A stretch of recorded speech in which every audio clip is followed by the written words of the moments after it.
जय हिंद बच्चों। आशा है आप सभी अपने अपने घरों में स्वस्थ और सुरक्षित होंगे। हिंदी के कालखंड में मैं Ruchi Sharma model higher secondary school TT Nagar Bhopal से आपका बहुत बहुत स्वागत करती हूँ। आज हम हिंदी के कालखंड में जो पढ़ने जा रहे हैं उसे पहले कुछ इस तरह समझने का प्रयास करते हैं कि हम समाज में रहते हैं। समाज व्यक्तियों से मिलकर बनता है। अब जब समाज व्यक्तियों से मिलकर बनता है तो उसमें व्यक्ति जिस भावना को प्राथमिकता देंगे, अपने क्रियाकलापों से समाज के स्तर को ऊंचा उठाने का कार्य करेंगे, समाज उतनी ही उन्नति करेगा। इसे हम दूसरे अर्थों में कल्याण की भावना भी कह सकते हैं। इस प्रकार आज हम कल्याण की भावना, जो हमारी कक्षा 10वीं की पाठ्य पुस्तक नवनीत में पद्य खंड में कल्याण की भावना में डॉक्टर हरिवंश राय बच्चन की कविता पथ की पहचान सम्मिलित है, उसको पढ़ेंगे, समझेंगे और जानेंगे कि उस कविता के माध्यम से बच्चन जी ने हमें क्या समझाने का प्रयास किया है। तो बच्चों, कविता को हम किन बिंदुओं के माध्यम से समझेंगे? सबसे पहले हम कवि का जीवन एवं साहित्यिक परिचय देखेंगे। इसके पश्चात हम संदर्भ, प्रसंग, व्याख्या एवं काव्य सौंदर्य जानेंगे। इससे हमारे मस्तिष्क में कविता अच्छी तरह छप जाएगी से अर्थ है हमें अच्छी प्रकार से समझ में आ जाएगी। जानते हैं हरिवंश राय बच्चन जी का जीवन एवं साहित्यिक परिचय, जो हमें स्क्रीन पर भी दिख रहा है। हिंदी में हालावाद के प्रवर्तक डॉक्टर हरिवंश राय बच्चन का जन्म 17 नवंबर सन 1907 को इलाहाबाद में हुआ था। आपकी शिक्षा दीक्षा प्रयाग और कैम्ब्रिज विश्वविद्यालय में हुई है। आप अनेक वर्षों तक इलाहाबाद विश्वविद्यालय में अंग्रेजी विभाग में प्राध्यापक रहे हैं। कुछ वर्षों तक विदेश मंत्रालय में हिंदी विशेषज्ञ के रूप में कार्य किया। आपकी प्रथम रचना एकांत संगीत सन 1934 में प्रकाशित हुई। यहाँ हमने एक नया शब्द देखा, हालावाद, जो कि आधुनिक काल में जो छायावाद का समय है उससे ही संबंधित है। हालावाद में जो कवि हैं वे अपने स्वच्छंदतावादी होते हैं और अपने ही अक्खड़पन में रहते हैं। इसे हालावाद कहा गया है, जिसके प्रवर्तक डॉक्टर हरिवंश राय बच्चन जी हैं। जानते हैं बच्चन जी के काव्य के भाव पक्ष और कला पक्ष के विषय में। भाव पक्ष, आपने मध्य वर्ग के विशुद्ध वेदनाग्रस्त मन को वाणी का वरदान दिया है। समाज की अभावग्रस्त व्यथा, परिवेश का खोखलापन, नियति और व्यवस्था के सम्मुख आम आदमी की बेबसी आपके काव्य के विषय हैं। दृढ़ आत्मविश्वास, संघर्षशील जीवन और पुनर्निर्माण की प्रेरणा बच्चन जी के काव्य के प्रमुख स्वर हैं और यही स्वर प्रेम, मस्ती और दीवानगी का है। भाव पक्ष को जानने के पश्चात बात करते हैं कला पक्ष की। हमें पूर्व ज्ञान है कि कला पक्ष में कवि ने किस प्रकार की भाषा का उपयोग किया है, उन्होंने अपने काव्य में चमत्कार उत्पन्न किन किन माध्यमों से किया है, इनको हम समझते हैं। देखते हैं बच्चन जी के काव्य का कला पक्ष। बच्चन जी की भाषा सीधी सादी और जीवंत है। भाषा सर्वग्राह्य शैली में संवेदनासित्व के माध्यम से पाठकों से सीधा संवाद करती है। सामान्य बोलचाल की भाषा को काव्य गरिमा प्रदान करने का श्रेय बच्चन जी को जाता है। देखते हैं बच्चन जी की प्रमुख रचनाएं। प्रमुख रचनाओं में तेराहार, खयाम की मधुशाला, मधुबाला, मधुकलश, निशा निमंत्रण, एकांत संगीत, विकल विश्व, सतरंगिनी, मिलन यामिनी, प्रणय पत्रिका आदि हैं। आपने क्या भूलूं क्या याद करूं और नीर का निर्माण, आत्मकथाएं भी लिखी हैं। जानते हैं साहित्य में स्थान। छायावादोत्तर युग के स्वच्छंदतावादी कवियों में आपका स्थान महत्वपूर्ण है। आपने अपने काव्य पाठ से कवि सम्मेलन की परंपरा को सुदृढ़ किया और जनप्रिय बनाया है। अपनी विशिष्ट पहचान रखने वाले डॉक्टर हरिवंश राय बच्चन साहित्य में सदैव अपना स्थान, अपनी विशिष्ट पहचान रखने वाले डॉक्टर हरिवंश राय बच्चन आधुनिक काल के कवियों में अपना महत्वपूर्ण स्थान रखते हैं। कवि के साहित्यिक और जीवन परिचय को हमने देख लिया। इसके पश्चात आते हैं हम कविता पर। कविता का नाम है पथ की पहचान, जो कि डॉक्टर बच्चन की सतरंगिणी रचना से लिया गया है। पथ की पहचान कविता को सुनते हैं और समझते हैं। किन बिंदुओं के माध्यम से समझेंगे ये हम पहले ही देख चुके हैं। सुनते हैं कविता पथ की पहचान। जानते हैं कविता का केंद्रीय भाव। डॉक्टर हरिवंश राय बच्चन ने प्रस्तुत गीत में उद्बोधन के माध्यम से जीवन के इस लक्ष्य की ओर संकेत किया है। जीवन का कल्याणमय पथ सतत सत्कर्म निष्ठा से ही प्राप्त किया जा सकता है। उन्होंने स्पष्ट किया है कि जीवन का मर्म समझने के लिए उन व्यक्तित्वों को अपने भीतर उतारना पड़ता है जिन्होंने इस मार्ग पर अपना संपूर्ण समर्पित कर दिया है। अपने कर्म पर दृढ़ विश्वास रखने वाला व्यक्ति ही पथ के विपदाओं को पार करने में समर्थ होता है।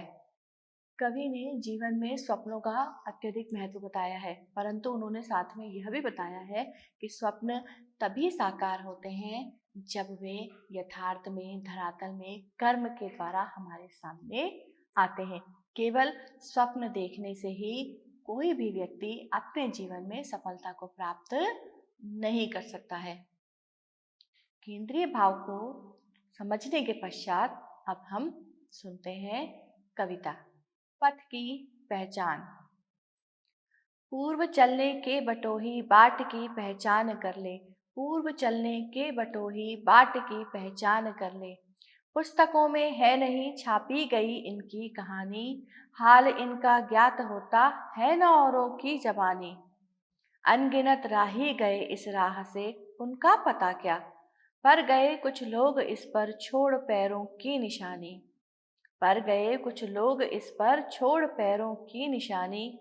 यह निशानी मूक होकर भी बहुत कुछ बोलती है, यह निशानी मूक होकर भी बहुत कुछ बोलती है।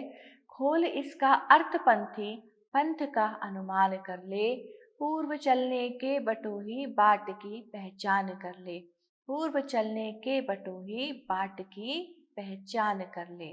कविता के प्रथम पद्यांश को सुनने के पश्चात समझते हैं संदर्भ। संदर्भ लिखने का जो तरीका होता है हम उससे पहले ही से ही परिचित हैं। संदर्भ में पाठ्यपुस्तक का नाम, कवि का नाम और कविता का नाम हम लिखते हैं। इसका संदर्भ हम किस प्रकार बनाएंगे? प्रस्तुत पद्यांश हमारी पाठ्यपुस्तक नवनीत के पद्य खंड में कल्याण की राह धारा के अंतर्गत पथ की पहचान नामक कविता से लिया गया है, जिसके कवि डॉक्टर हरिवंश राय बच्चन हैं। संदर्भ को जानने के पश्चात बात करते हैं प्रसंग की। जब हमने कविता की पंक्तियां पढ़ी तो हमने देखा उसमें कवि लिखते हैं पूर्व चलने के बटोही पथ की पहचान कर ले, बाट की पहचान कर ले। इसका अर्थ हुआ कि प्रस्तुत पद्यांश में कवि ने व्यक्ति को जिस रास्ते पर जाना है उस रास्ते की पहचान करने के लिए बताया है। इसका अर्थ हुआ कि मनुष्य को जीवन जीने के लिए उचित मार्ग का चयन करना चाहिए। समझते हैं व्याख्या। व्याख्या की बात करें तो प्रस्तुत पद्यांश में बच्चन जी कहते हैं कि पूर्व चलने के बटोही, हे पथिक, जब तू रास्ते पर चलने के लिए, बच्चन जी कहते हैं हे पथिक, तुझे जीवन पथ पर बहुत आगे जाना है। उस पथ पर आगे जाने से पहले तू किस रास्ते पर चलेगा उसकी पहचान कर ले। आगे वे कहते हैं पुस्तकों में है नहीं छापी गई इनकी कहानी, हाल इनका ज्ञात होता है न औरों की जमानी। अर्थात आशय यह हुआ कि वे कहते हैं कि कितने ही लोग जीवन पथ पर चले हैं, परंतु जिस सही मार्ग पर चलना है पुस्तकों में इसकी कहानी छापी नहीं गई है। हाल इनका ज्ञात होता है न औरों की जमानी। और हम ये भी नहीं कह सकते हैं कि जितने लोगों ने जीवन पथ को देखा है, समझा है, वो हम यदि उनकी ज़बानी इन सुन भी लें तो भी हम उसे सही रूप से ज्ञात नहीं कर सकते हैं। क्यों? क्योंकि कुछ लोग तो अब संसार से ही विदा हो गए होंगे। असंख्य व्यक्तियों ने इस जीवन को जिया है। आगे वे कहते हैं, अनगिनत राही गए इस राह से उनका पता क्या, पर गए कुछ लोग इस पर छोड़ पैरों की निशानी। कवि कहते हैं कि इस जीवन पथ पर अनगिनत राही आए और चले गए, उनका पता क्या, और उनका हमें कुछ भी पता नहीं चला है। पर गए कुछ लोग इस पर छोड़ पैरों की निशानी, परंतु कुछ लोग अपने पैरों की निशानी इस पर छोड़कर चले गए हैं। राहगीर तू उनके जीवन के पथ के पैरों की जो निशानी है उनको समझ ले और सही राह का अनुसरण कर ले। यह निशानी मूक होकर भी बहुत कुछ बोलती है। कवि कहते हैं कि यह निशानी मूक है, कुछ बोलती नहीं है, परंतु यह मूक होकर भी हमें बहुत कुछ समझा देती है। कवि कहते हैं कि पंथी राहगीर जीवन के पथ पर चलने वाले बटोही तुम पंथ का अर्थात रास्ते का अनुमान कर लो कि हमें किस रास्ते पर जाना है। पूर्व चलने के बटोही बाट की पहचान कर ले। मार्ग पर चलने से पूर्व सही पथ की पहचान करना अत्यंत आवश्यक है। व्याख्या को जानने के पश्चात देखते हैं काव्य सौंदर्य। काव्य सौंदर्य के अंतर्गत भाषा की बात करें तो शुद्ध साहित्यिक खड़ी बोली है। अनुप्रास अलंकार हमें दिखाई दे रहा है एवं वीर रस की प्रधानता है। आते हैं कविता के द्वितीय पद्यांश पर। यह बुरा है या कि अच्छा, व्यर्थ दिन इस पर बिताना, अब असंभव छोड़ यह पथ, दूसरे पर पग बढ़ाना। तू इसे अच्छा समझ, यात्रा सरल इससे बनेगी, सोच मत केवल तुझे ही यह पड़ा मन में बिठाना। हर सफल पंथी यही विश्वास ले इस पर बड़ा है, तू इसी पर आज अपने चित्त का अवधान कर ले। पूर्व चलने के बटोही बाट की पहचान कर ले, पूर्व चलने के बटोही बाट की पहचान कर ले। पद्यांश को सुनने के पश्चात जानते हैं संदर्भ और प्रसंग। संदर्भ तो एक जैसा ही रहेगा, पाठ्य पुस्तक का नाम, कवि का नाम, कविता का नाम। बात करते हैं प्रसंग की। प्रस्तुत पद्यांश में कवि डॉक्टर हरिवंश राय बच्चन जी ने विश्वास के साथ जीवन के पथ पर आगे बढ़ने की प्रेरणा दी है। समझते हैं व्याख्या। कवि कहते हैं, यह बुरा है या कि अच्छा, अर्थात यह अच्छा है अथवा बुरा, व्यर्थ दिन इस पर बिताना, इस पर दिन गंवाना व्यर्थ है। अब असंभव छोड़ यह पथ, दूसरे पर पग बढ़। अरे इस मार्ग पर तो चलना असंभव है, मुझे दूसरे पथ पर आगे पग बढ़ाना चाहिए। तू इसे अच्छा समझ, यात्रा सरल इससे बनेगी। कवि कहते हैं कि हमने एक मार्ग को छोड़कर दूसरे मार्ग पर चल देने की जो धारणा बनाई है यह ठीक नहीं है। आगे कवि कहते हैं कि जो मार्ग एक बार अपना लिया उस पे ही विश्वासपूर्वक चलना चाहिए, इससे जीवन यात्रा आसान बन जाएगी। सोच मत केवल तुझे ही यह पड़ा मन में बिठाना। कवि कहते हैं कि तू यह मत सोच कि इस प्रकार की धारणा या इस प्रकार के विचार केवल तुझे ही मन में बिठाने पड़े हैं। संसार में जितने भी सफल व्यक्ति हैं इसी भरोसे, इसी के सहारे आगे बढ़े हैं। किस भरोसे के सहारे? कि हमें कभी भी अपने पथ से डगमगाना नहीं चाहिए। कौन सा पथ? सदमार्ग वाला पथ। हर सफल पंथी यही विश्वास ले इस पर बड़ा है, तू इसी पर आज अपने चित्त का अवधान कर ले। कवि कहते हैं कि प्रत्येक सफल राहगीर अर्थात जो जीवन में बहुत आगे बढ़े हैं, जो जीवन में बहुत ज़्यादा तरक्की या उन्नति जिन्होंने करी है, वो सभी लोगों ने अब इस तरह की भावना को अपने मन में क्या कर लिया था, अपने मन में स्थान दिया कि हर सफल पंथी विश्वास ले इस पर बड़ा है, तू इसी पर आज अपने चित्त का अवधान कर ले।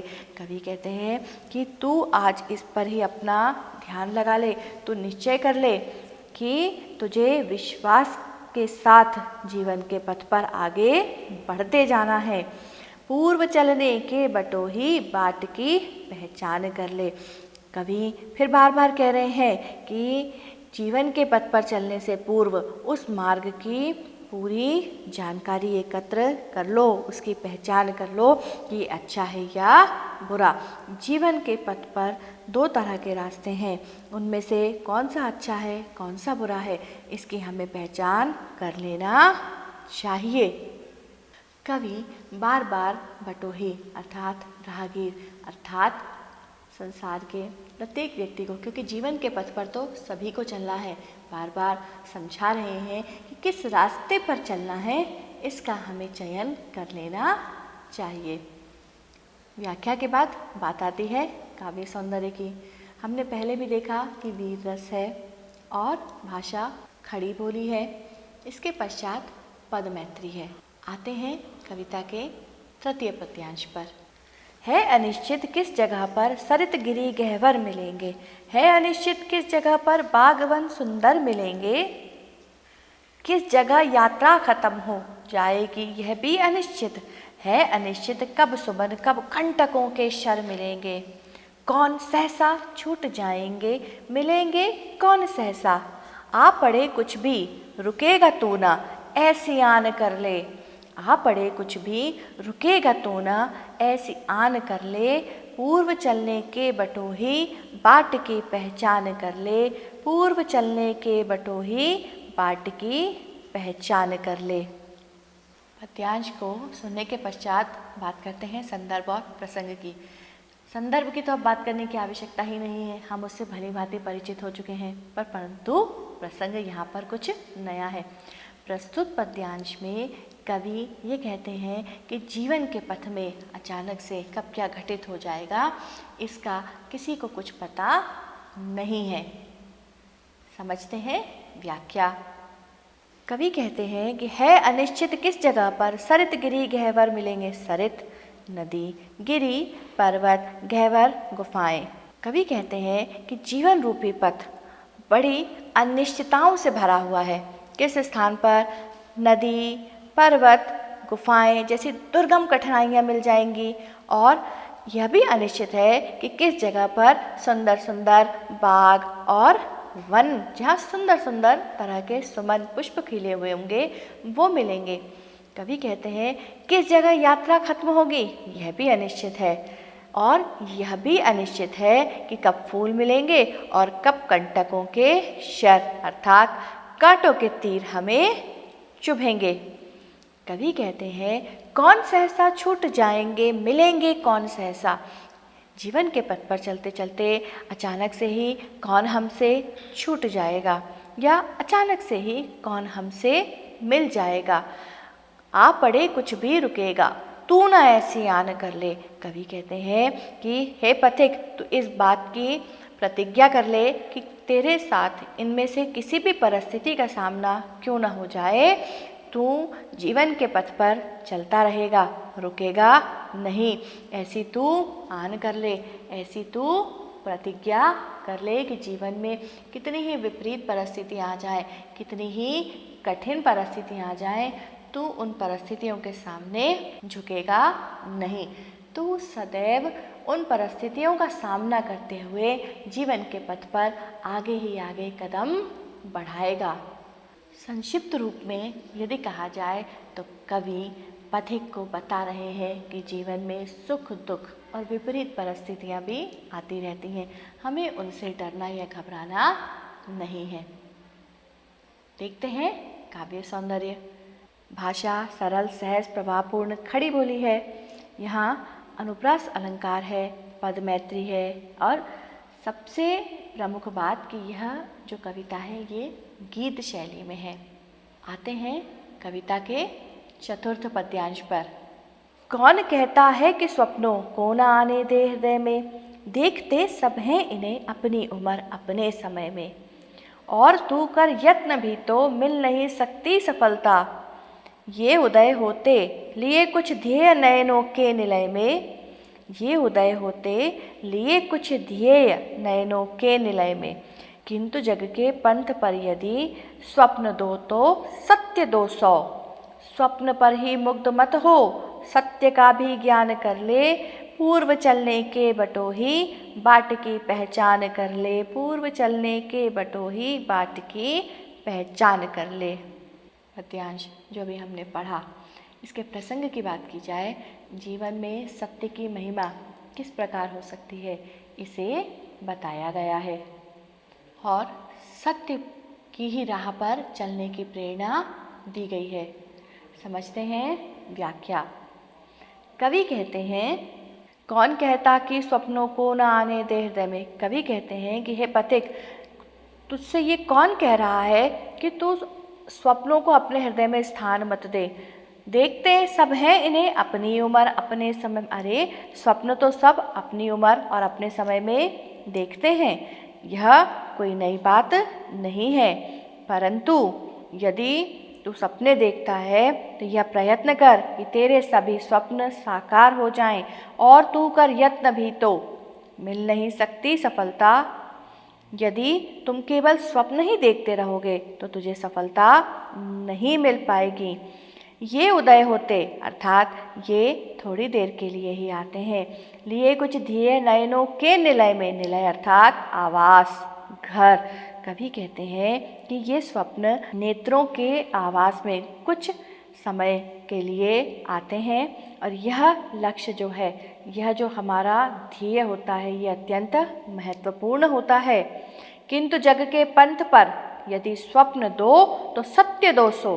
कवि कहते हैं कि तू यह भी जान ले कि यह संसार जो है ये सत्य पर आधारित है। यहाँ स्वप्न यदि 2 हैं तो सत्य 200 हैं। इसलिए तू केवल स्वप्नों को संजोकर उन पर प्रसन्न मत हो, सत्य का ज्ञान कर ले कि जीवन सत्य है, शाश्वत है। जीवन मार्ग पर चलने से पहले पूर्व चलने के बटोही बाट की पहचान कर ले। जीवन मार्ग पर चलने से पहले राही राहगीर सही मार्ग की पहचान कर ले। देखते हैं काव्य सौंदर्य। शुद्ध साहित्यिक खड़ी बोली है, वीर रस है, अनुप्रास और रूपक अलंकार है। आते हैं अगले पद्यांश पर। स्वप्न आता स्वर्ग का, ध्रग कोरकों में दीप्ति आती। पंख लग जाते पगों को, ललकती उन्मुक्त छाती। रास्ते का एक कांटा पाँव का दिल चीर देता। रक्त की 2 बूंद गिरती, एक दुनिया डूब जाती। आँख में ही स्वर्ग लेकिन पाँव पृथ्वी पर टिके हों। आँख में ही स्वर्ग लेकिन पाँव पृथ्वी पर टिके हों। कंटकों की इस अनोखी सीख का सम्मान कर ले। कंटकों की इस अनोखी सीख का सम्मान कर ले। पूर्व चलने के बटोही बाट की पहचान कर ले। पूर्व चलने के बटोही बाट की पहचान कर ले। पद्यांश को सुनने के पश्चात जानते हैं प्रसंग। प्रस्तुत पद्यांश में कवि ने जीवन की यथार्थ स्थिति का सामना करने के लिए पथिक को कहा है। समझते हैं व्याख्या। कवि कहते हैं, स्वप्न आता स्वर्ग का। पथिक, तू बड़े बड़े स्वप्न देखता है। तेरे स्वप्नों में बड़े बड़े ऊंचे ऊंचे सपने हैं। तुझे इन प्रकार के सपनों को देखकर तेरे नेत्रों में दीप्ति, एक चमक, आभा आ जाती है। पंख लग जाते पगों को, ललकती उन्मुक्त छाती। और उस स्वप्नों के कारण तू बहुत ही, तेरे पैरों को पंख लग जाते हैं और तेरी ललकती उन्मुक्त छाती, और तेरी छाती बहुत उन्मुक्त अर्थात खुल जाती है, ललकती अर्थात उत्साही हो जाती है, अर्थात तुम्हारा सीना चौड़ा हो जाता है। परंतु यह भी याद रखो कि रास्ते का एक कांटा पाँव का दिल चीर देता, कि रास्ते पर अर्थात जीवन के मार्ग पर चलते हुए यदि हमारे पैर में एक कांटा भी लग जाए तो उससे हमारा हृदय भी विदीर्ण हो सकता है, अर्थात सपनों का संसार नष्ट हो सकता है। आगे कवि कहते हैं, रक्त की 2 बूंद गिरती एक दुनिया डूब जाती। आगे कवि कहते हैं कि पाँव में कांटा लगने से यदि 1-2 बूंद रक्त की गिर जाती है तो सपनों का संसार नष्ट हो जाता है, दुनिया ही डूब जाती है। आँख में ही स्वर्ग लेकिन पाँव पृथ्वी पर टिके हों। कवि कहते हैं कि तुम भले ही बड़े ऊंचे ऊंचे ख्वाब देखते हो, तुम्हारी आंखों में हो, लेकिन हमारे पाँव हमेशा पृथ्वी पर ही टिके रहने चाहिए, अर्थात जीवन के पथ पर हमें कभी भी यह नहीं भूलना चाहिए कि हमें हमेशा अपने पैर धरती पर ही टिका कर रखना चाहिए। कंटकों की इस अनोखी सीख का सम्मान कर ले। कवि कहते हैं कि कांटों ने अनजाने में ही हमें जो शिक्षा दी है, जो सीख दी है, अर्थात जीवन में आने वाली कठिनाइयों की जो शिक्षा दी है, उसे हमें कभी भी भूलना नहीं चाहिए। आगे कवि कहते हैं, पूर्व चलने के बटोही बाट की पहचान कर ले। कवि कहते हैं कि तू जीवन पथ को पहचान ले, उचित मार्ग का चयन कर ले, तभी तुझे आगे बढ़ लेना चाहिए। जानते हैं प्रस्तुत पद्यांश का काव्य सौंदर्य। अनुप्रास अलंकार है, वीर रस है, शुद्ध साहित्यिक खड़ी बोली है, पद मैत्री है और गीत शैली है। इस प्रकार आज हमने पथ की पहचान नामक कविता को समझा।